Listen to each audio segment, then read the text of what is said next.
अरे पिछले कुछ दिनों से चोपड़ा साहब से बातचीत बंद है मेरी। मेरा ख्याल है बातचीत का सिलसिला फिर से शुरू करते हैं। वैसे भी अच्छी बात नहीं है कि साथ रहने वालों से मुकालमा एकदम बंद हो जाए। मोहल्ला कमेटी की मीटिंग में तो आपका चेहरा आज तक देखा ही नहीं है। नमस्कार।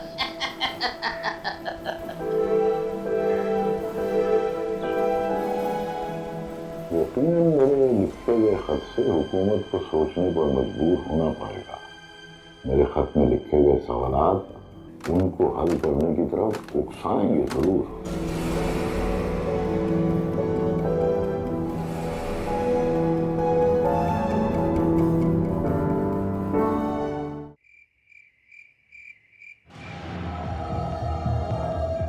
ओ भगवान, ये आग में जलता हुआ शहर कुछ ही पल में शायद कोयले और राख में बदल जाने वाला है।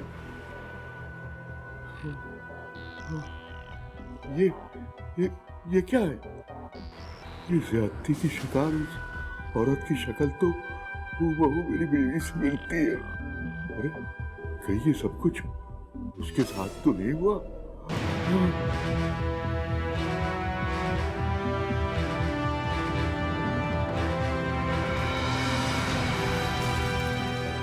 अरे भगवान, क्या हो रहा है? क्या हो रहा है सब कुछ?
मेरा मकान भी उसी जलते हुए शहर में है।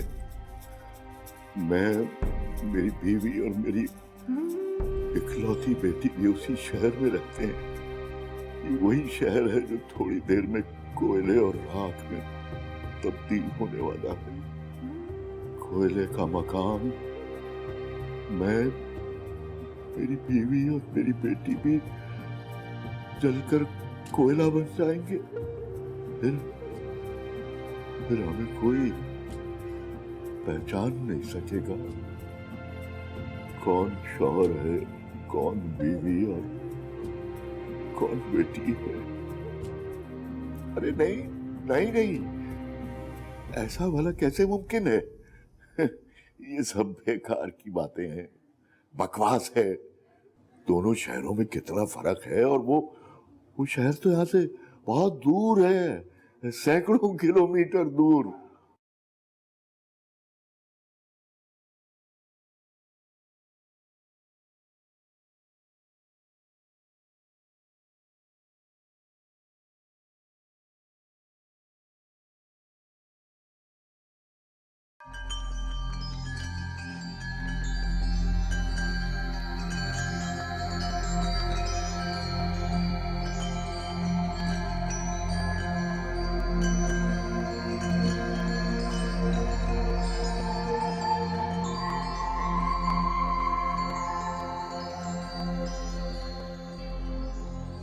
क्या हुआ पिताजी? है? नहीं नहीं, कुछ नहीं। कुछ भी नहीं। मेरे तो नोट्स ही नहीं कंप्लीट हो रहे। मैं तो पछता रही हूँ इकोनॉमिक्स लेके।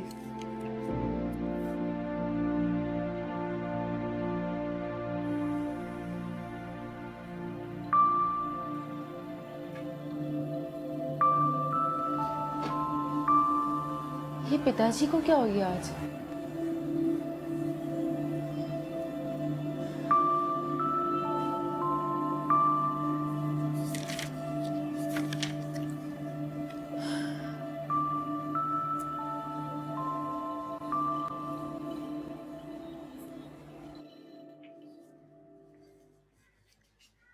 अरे आज खाने के साथ धनिया की चटनी बनाई है आपके लिए मैंने। ये वही औरत तो नहीं है जो बलवाइयों की ज्यादती का शिकार हुई थी? ये उस जलते हुए शहर की बासी तो नहीं है? क्या हुआ, ऐसे काहे देख रहे मुझे? नहीं नहीं, बस वो अभी टीवी देख रहा था ना, किसी शहर में बहुत भयानक दंगे हो रहे हैं। इतने मनाजिर दिखाए फसाद के कि बस अपसेट सा हो गया। अरे आप भी ना जाने भी दीजिए। ये टीवी वालों के, खबरों वालों के काम क्या होते हैं? बुरे बुरे मनाजिर दिखाने के, डराने के अलावा। आप जाके आराम करें और ये दिमाग से निकालें, जाइए। आता हूँ। अरे और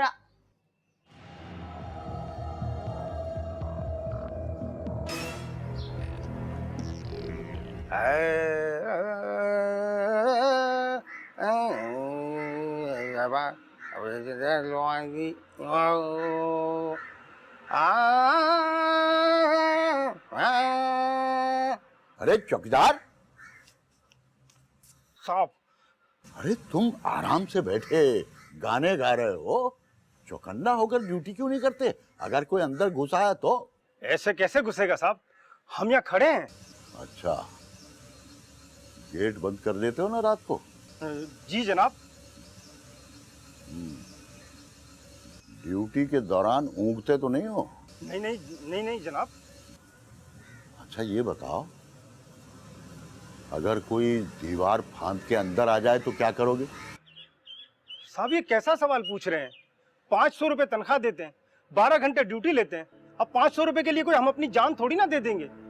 आप कहें तो काम छोड़ देते हैं। अरे नहीं नहीं नहीं नहीं, ये तो मैं ऐसे ही कह रहा था। अब भाई अगर तुम्हें बुरा लगा तो क्षमा चाहते हैं। ठीक साहब।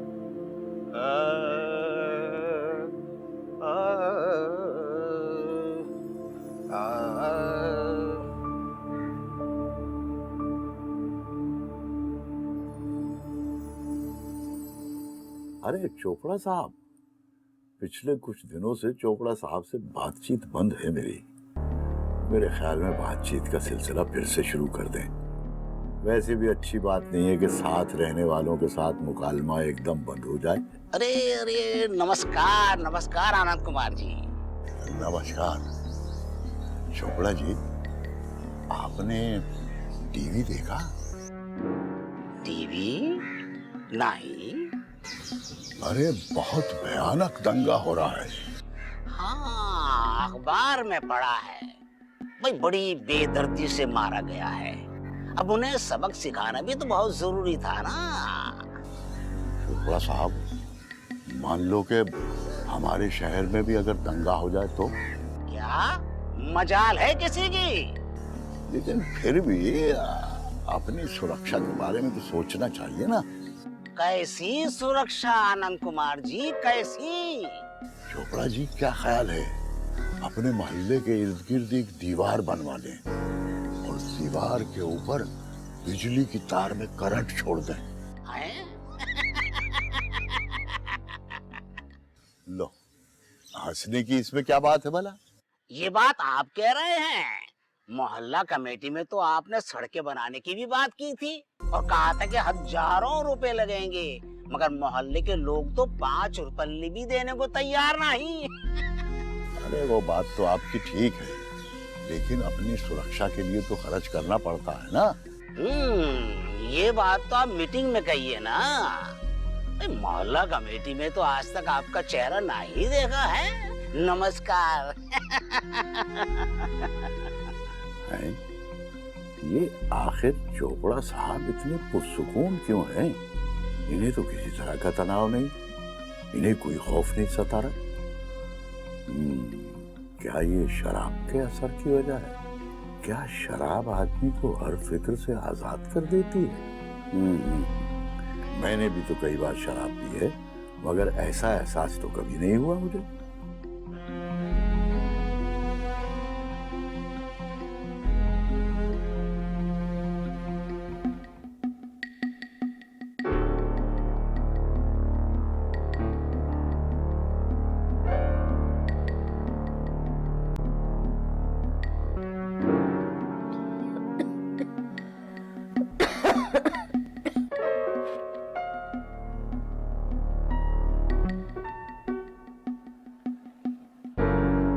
क्या हुआ?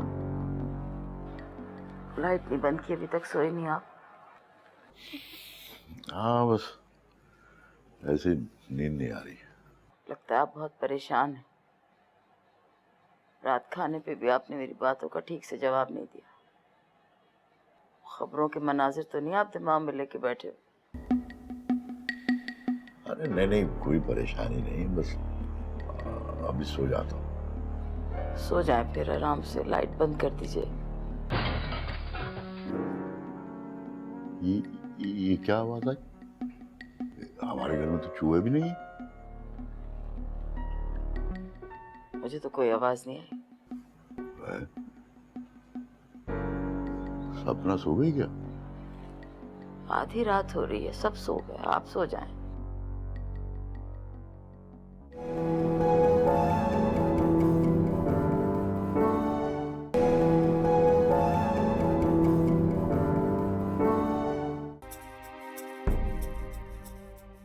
अरे मूर्ख, इस तरह क्यों डर रहा है?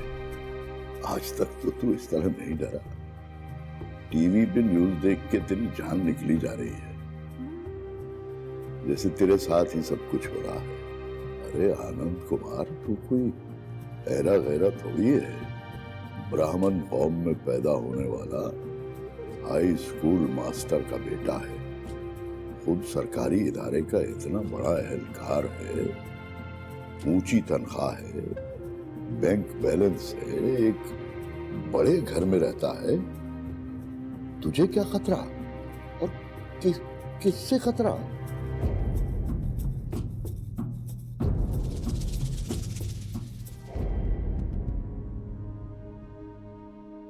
कितना मजबूर और बेबस शहर है। उससे कहीं ज्यादा मजबूर और बेबस वहां के लोग हैं। तरकारियों की तरह इंसान कट रहे हैं, औरतों की इज्जतें तार तार हो रही हैं। कितना गैर महफूज शहर है। पार्लियामेंट के रुकन को घर से घसीट के बाहर निकाला गया और जला दिया गया। एक रुकन पार्लियामेंट को, एक ताकतवर आदमी को, एक महफूज आदमी को, तो ऐसे में मेरी और मेरी फैमिली की क्या बिसात है। लेकिन वो मुसलमान था, इसलिए मारा गया। हिंदू होता तो नहीं मारा जाता। अरे आनंद कुमार, तू हिंदू है, तू क्यों डर रहा है? देखा सपना के पिताजी, झूठ कहा था आपने हमसे कि सिगरेट छोड़ दी, कोई नहीं छोड़ी आपने। और ये ना सोचने बैठ जाएगा कि मुझे कैसे पता चला। अंदर तक महक आ रही है धुएं की। ये शहर अब रहने के काबिल नहीं रहा। यहाँ जिंदगी की कोई गारंटी नहीं है। कब भलवाइयों को मौत का खेल सूझे और हमारी जिंदगियों के साथ मौत का खेल खेल जाए। मेरी इकलौती बेटी, इसकी अभी उम्र ही क्या है, और मेरी बीवी जो जिंदगी से कितना प्यार करती है। सपना के पिता, हाँ, क्या हुआ? तबीयत ठीक है आपकी? हाँ, बस ठीक हूँ मैं जरा बाहर जा रहा हूँ, अभी आता हूँ। मैं ठंडा पानी लेकर आती हूँ। नहीं, मैं आता हूँ। आप मेरी बात तो सुन के जाइए।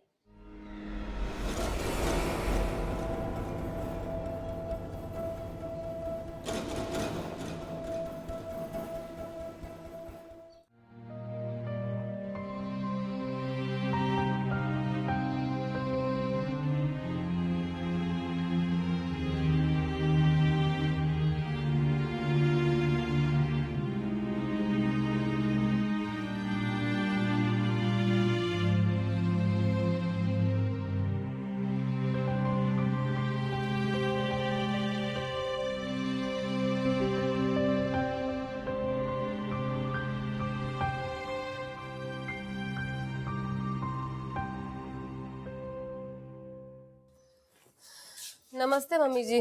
नमस्ते बिटिया। आज बड़ी सवेरे यूनिवर्सिटी चली गई थी, नाश्ता भी नहीं किया? हाँ, आज एक परेड में इम्पोर्टेंट लेक्चर था, उसे अटेंड करना बहुत ज़रूरी था। अच्छा चलो, अब मुँह हाथ धो लो और तुम्हारी पसंद की सब्जी बनाई, फिर खाते हैं खाना। मुझे भूख नहीं है मम्मी जी, खाना नहीं खाना है। कोई बात तो नहीं हुई यूनिवर्सिटी में? नहीं मम्मी जी, मुझे पिताजी की बहुत चिंता हो रही है। मुझे लगता है वो जहनी मरीज हो गए। मैंने उन्हें अकेले में बातें करते हुए खुद देखा है। नहीं बेटी, ऐसा मत सोचो। वो पिछले दिनों कोई दंगे फसाद के मनाजिर देख लिए थे टीवी पे, बस वही उनके दिमाग में चल रहा है, घूम रहा है, परेशान, और कुछ नहीं। आप तो उनकी पत्नी है ना, आपको ज़्यादा पता है वो कितने हसास हैं। आप प्लीज़ ओझा अंकल को फ़ोन करके कोई दिमागी डॉक्टर का पता करें ना। बिटिया, किसी दिमागी मरीज को कहो कि वो दिमागी मरीज है तो वो मानेगा? जाएंगे तुम्हारे पिता? कभी भी नहीं। जैसे भी हो मम्मी जी, आप बहला फुसला के पिताजी को राजी करें ना प्लीज़। देख, चलो जाओ मुँह हाथ धो, खाना लगा दो। आनंद बाबू, आपको अपने रवैये में कुछ तब्दीली लाना होगी।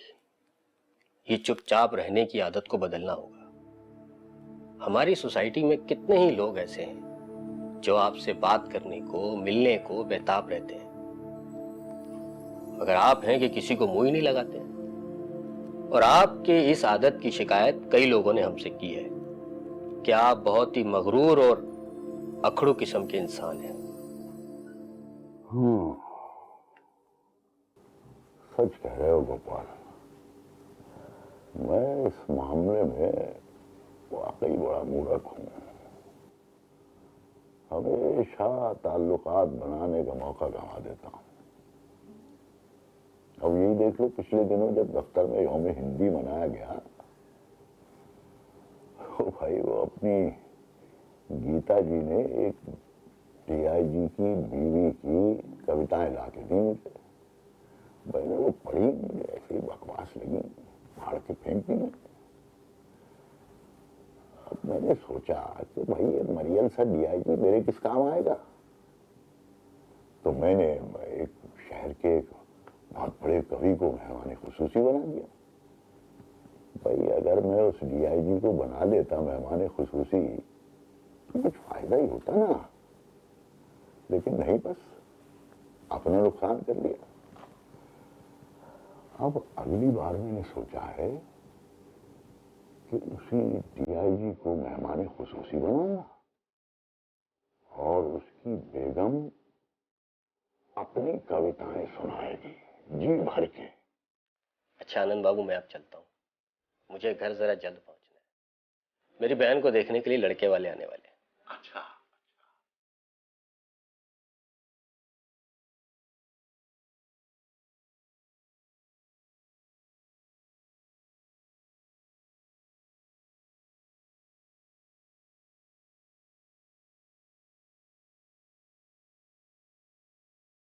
मोहन, ओ मोहन।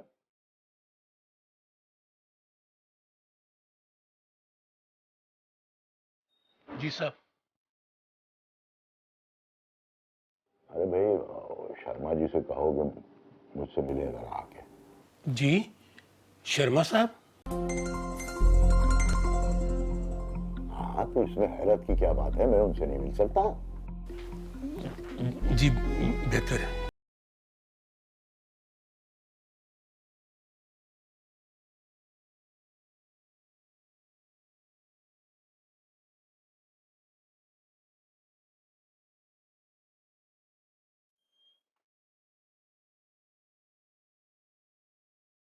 जी वो शर्मा साहब कह रहे हैं कि आपको अगर उनसे कोई बातचीत करनी है तो आपको उनके पास चलकर जाना पड़ेगा।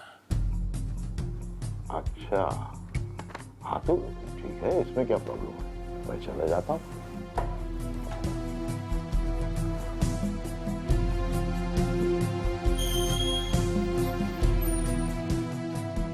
अरे आज तो कमाल हो गया, आनंद साहब के अंदर का अकड़ू और मगरूर अफसर कहाँ चला गया? लगता है आज सूरत कहीं और से निकला है। आनंद साहब की मगरूरियत कहाँ चली गई?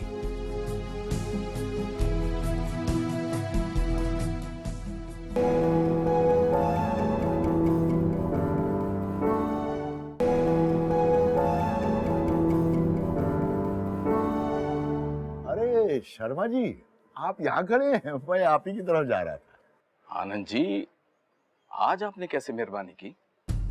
अरे नहीं, बहुत दिन से दिल चाह रहा था तुमसे मिलने को। आज जरा काम का बोझ कम था तो मैंने सोचा कि मिल लूं। शर्मा, क्या ख्याल है, कहीं बाहर होटल में चल के बातें करें? नहीं नहीं, यहीं बात कीजिए ना। वो हाँ, गांव गए थे? गए थे दिवाली में। अच्छा, सब ठीक है ना?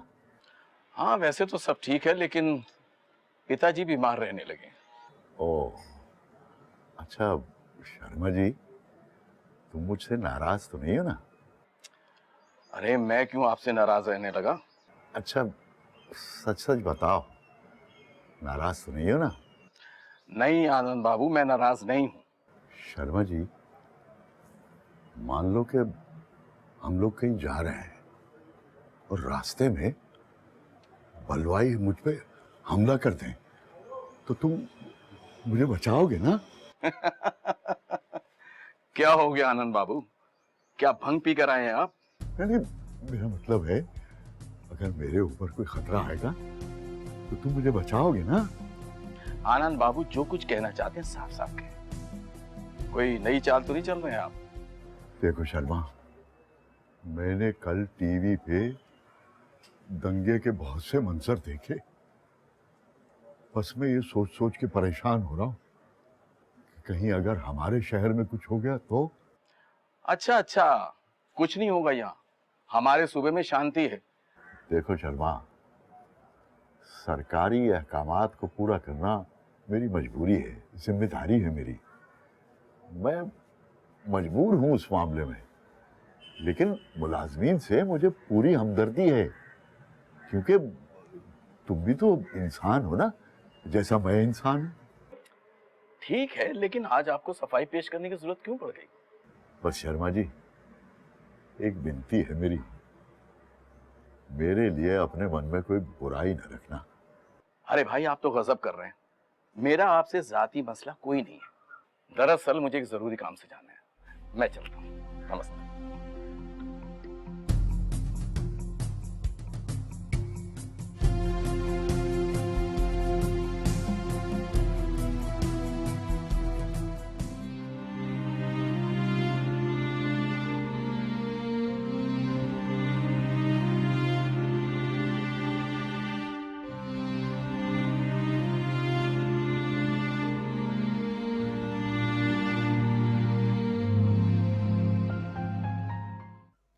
ओ भाई, सपना तो बच्ची है, तुम तो समझदार हो बेगम। क्या मैं पागल हो गया हूं?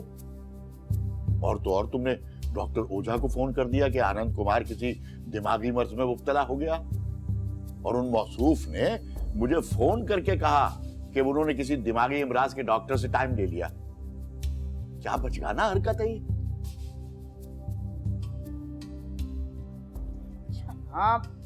आप तो शांत हो जाए, बच्ची है आपके लिए परेशान हो जाती है, इसीलिए कह दिया उसने। भाई, मैंने तुम्हें बताया भी था कि मैं टीवी पे खबरों में वो मनाजिर देख के परेशान हो गया हूं, लेकिन अब मैं ठीक हूं बिल्कुल। सपना को आपकी बहुत चिंता रहती है, कई बार उसने मुझे बताया कि आप अकेले में खुद से बातें करते हैं, परेशान रहते हैं। अरे नहीं, ऐसा कुछ नहीं है, वहम है उसका भी और तुम्हारा भी। एक बात कहूँ सपना के पिताजी, बुरा नहीं मनाइएगा, इसका वहम नहीं है बच्ची का। आप वाकई परेशान रहते, रातों को देर तक जागते, पता नहीं क्या सोचते रहते। अरे हर इंसान सोचता है, मैं भी उसी तरह सोचता हूँ। इसका ये मतलब तो नहीं कि पागल हो गया हूं मैं। आइंदा इस मौजू पे मेरे साथ बात ना करना। आराम कर लो, सो जाए। मैं सोता हूँ, तुम सो जाओ। चले चलते डॉक्टर।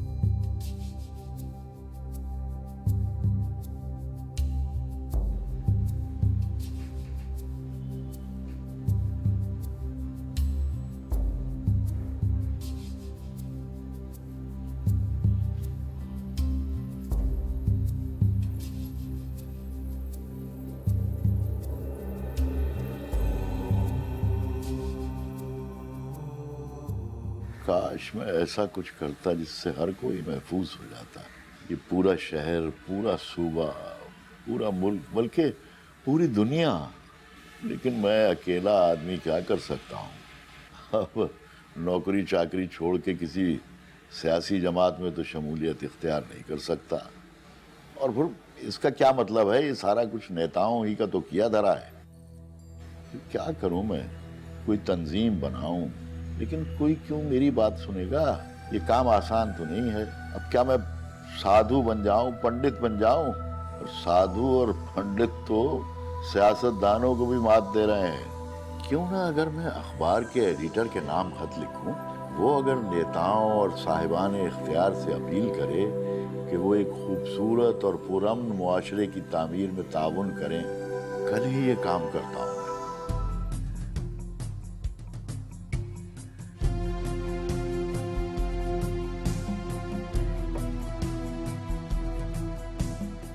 सपना के पिताजी, आपके चेहरे पे शांति देख के बड़ा भला लग रहा है। अच्छा है, बुरी बातें सारी दिमाग से निकाल फेंकी। ऐसे ही रहा कीजिए, अच्छे लगते हैं। वो फोन बज रहा है भाई। मैं देख।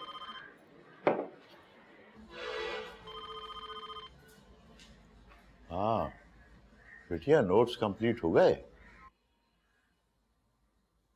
भाई ये जो तुम कहती रहती हो ना कि इकोनॉमिक्स लेके पछता रही हूं मैं, बिटिया इकोनॉमिक्स को एंजॉय करना शुरू करोगी तो तब मजा आएगा। अब मैं तो बहुत एंजॉय करता हूँ भाई इकोनॉमिक्स को, इसीलिए तो मैंने तुम्हें मशवरा दिया था। हाँ पिताजी, मगर मुश्किल भी तो बहुत है। अरे कोई मुश्किल नहीं है बिटिया, मैं हूं ना तुम्हारी मदद करने के लिए।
कहाँ जा रहे हैं?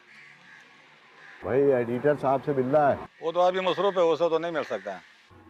कब तक मसरूफियत चलेगी? ये तो मैं नहीं कह सकता है। अच्छा, उनकी जगह कोई और होगा? आपका काम क्या है? मेरा काम है वो ये खत छपवाना है एडिटर की डाक में। तो हमको दो। तुम पहुंचा दोगे? बिल्कुल। हाँ ये पहुंचा देना। बिल्कुल पहुंचाएगा, जरूर, आप फिक्र नहीं करो। अच्छा, भूल न जाना। धन्यवाद। ठीक है।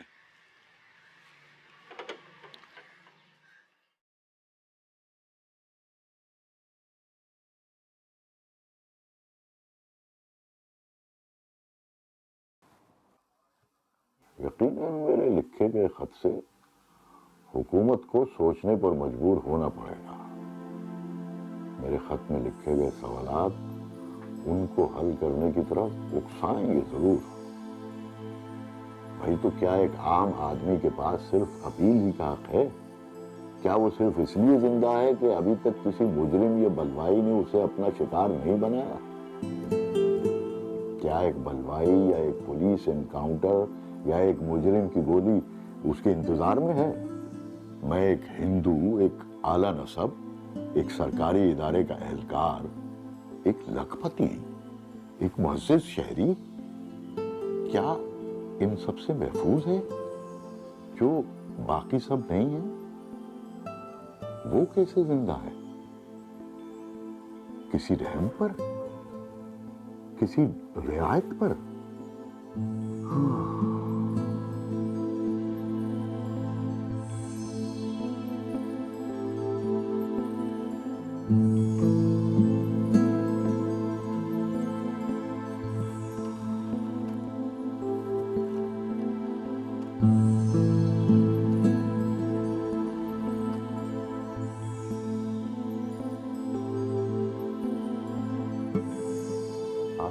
हेलो, पिताजी, मैं माँ जी को बता रही थी कि मेरी एक सहेली है, गोवा घूमकर आई है वो। तो बेटा ऐसा करते हैं कि अगले महीने हम भी गोवा चलते हैं, क्या ख्याल है? गोवा ठीक रहेगा ना? जहाँ आप होते हैं वो सब ठीक रहता है। वाह भाई वाह, हमारी बिटिया ने तो हमें लाजवाब कर दिया। मैं तो ये समझता था कि ये लाजवाब करने का गुर सिर्फ तुम्हारी माँ को ही आता है। अरे ऐसे कैसे? सब तारीफें बिटिया के लिए। पत्नी की भी कभी तारीफ कर दिया कीजिए, इतने अच्छे अच्छे खाने बना के देती हूँ, वो कुछ नहीं। अच्छा हाँ, अभी मैं आके खाना खाता हूँ, तो जरा चोपड़ा साहब के यहाँ जा रहा हूँ। बहुत दिन हो गए उनसे मिले नहीं। पड़ोसियों से मिलते जुलते रहना चाहिए ना। तो मैं आता हूँ, फिर इकट्ठे खाना खाते हैं। खाना खा के जाइए ना। नहीं, मैं आके खाता हूँ, इकट्ठे खाना खाएंगे। चल, ध्यान से जाइएगा। ये खूब हो गया। आप गोवा चलेंगे? हाँ।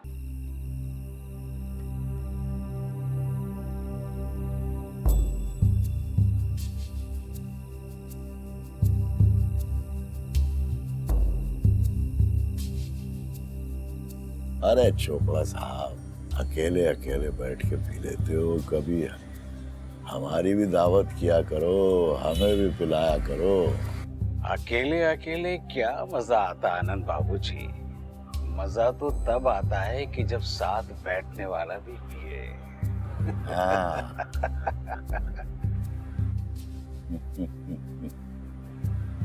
तो फिर ऐसा करो, कल मेरी तरफ आ जाओ, इतनी पिलाऊंगा कि पिछला सारा हिसाब चुकता कर दूंगा। चलो, कल आपकी तरफ आएंगे और देखेंगे कि कितनी पिलाएंगे आप हमें।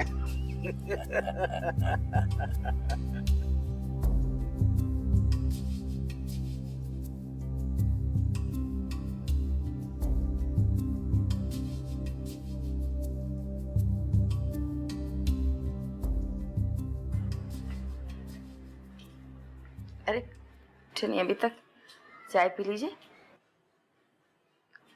सपना के पिताजी, चाय पी लीजिए, चाय लाई हूँ।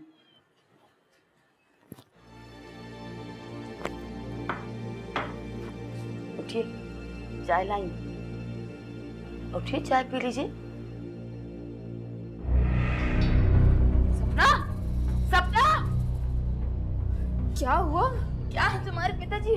बात नहीं कर रहे, उठ नहीं रहे। क्या हुआ पिताजी को? मुझे नहीं पता। जल्दी से जाके बड़ा सिरप सोजा को कहो, फौरन आए, जल्दी आए। पता नहीं पिताजी बात नहीं कर रहे, जाके उनको कहो।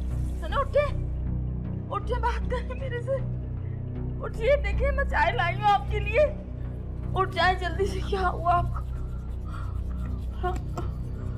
भगवान, उठ जाए, बात करें मेरे से। क्या हो गया? अरे लेकिन चाय ठंडी हो रही, उठ जाए। डॉक्टर साहब जल्दी से देख लीजिए इनको। जिसम ठंडा हो रहा है इनका तो बिल्कुल।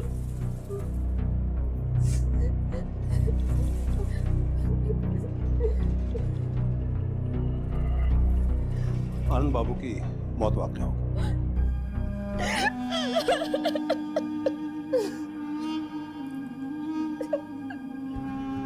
पिताजी, पिताजी।